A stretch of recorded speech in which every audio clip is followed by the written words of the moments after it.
I got an email the other day from a guy named Steve. Well, I'm a scammer from India.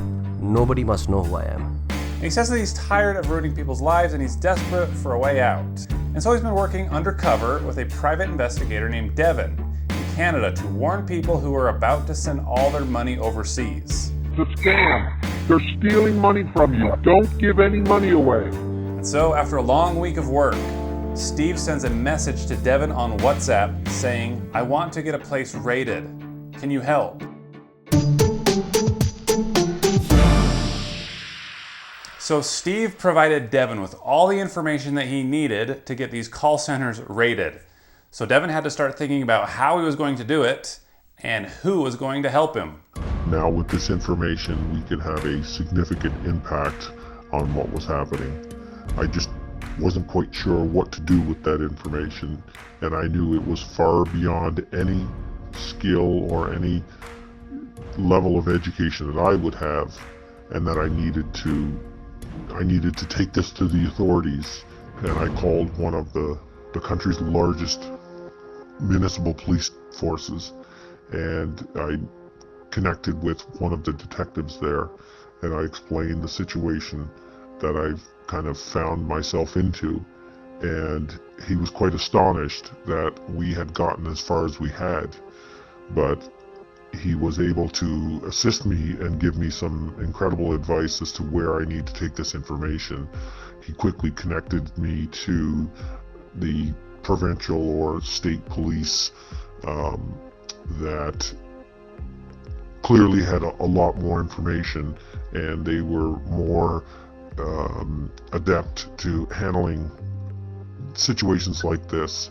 So I again relayed all the information that I had and that was being fed to me to yet another police authority in hopes that they would be able to clearly shed some light and give some clear direction as to what the next steps would be.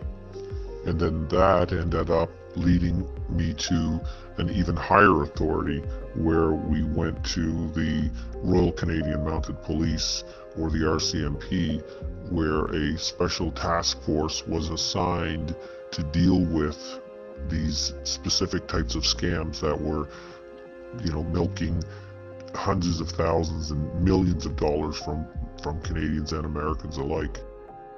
Unfortunately, to my absolute shock, I was totally dismayed by the fact that the authorities were just totally disinterested. It's like they had their own agenda, or they had their own ideas as to how they were going to handle the situation, totally separate and apart from what I was doing. And they were just absolutely disinterested. I was taken back. I was beside myself. I thought I had the Holy Grail. I was of the opinion that the information that I was giving them was a game changer.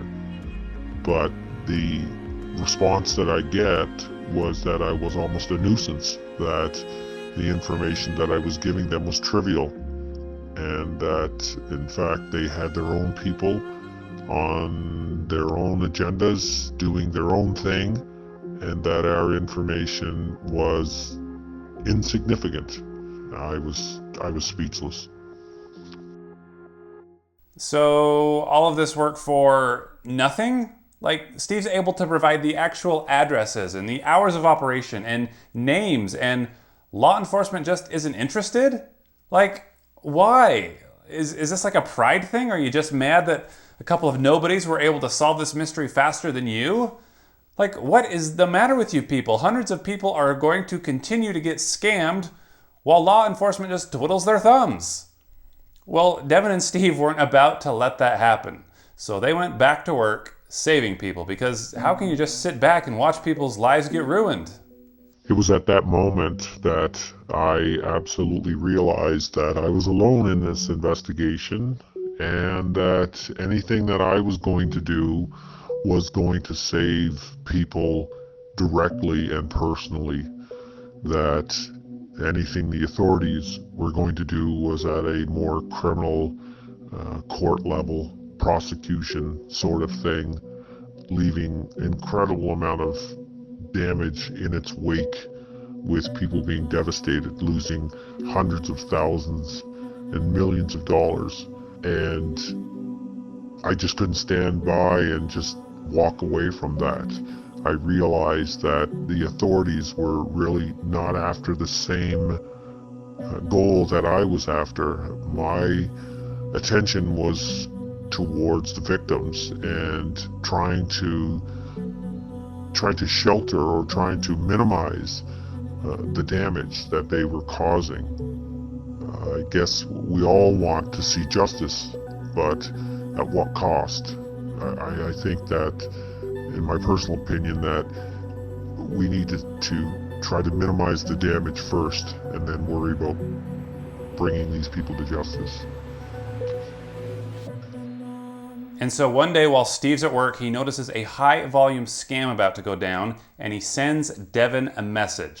604-345-6566. Save this person quick.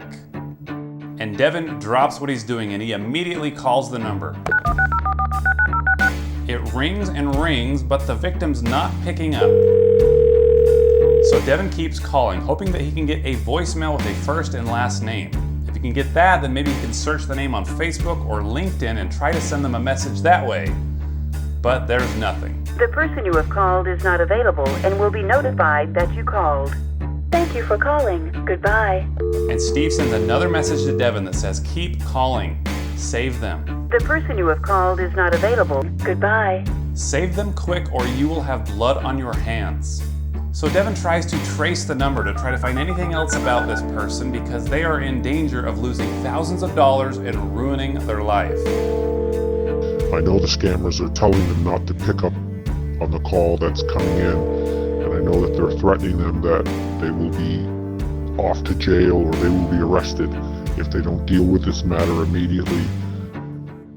And finally, after like 100 attempts, Devin gets a call back from the number. Hello, don't hang up. I'm a fraud investigator. Don't hang up the phone. But Devin hears nothing, and so he immediately starts calling the person back until he gets another WhatsApp message from Steve that says, The person has given your number to them. That's how they got your number. and Devin's confused and he's like, I didn't speak to anyone. Someone called you from here and you told them that your name was Devan from the anti-fraud squad. I'm a fraud investigator. Don't hang up the phone.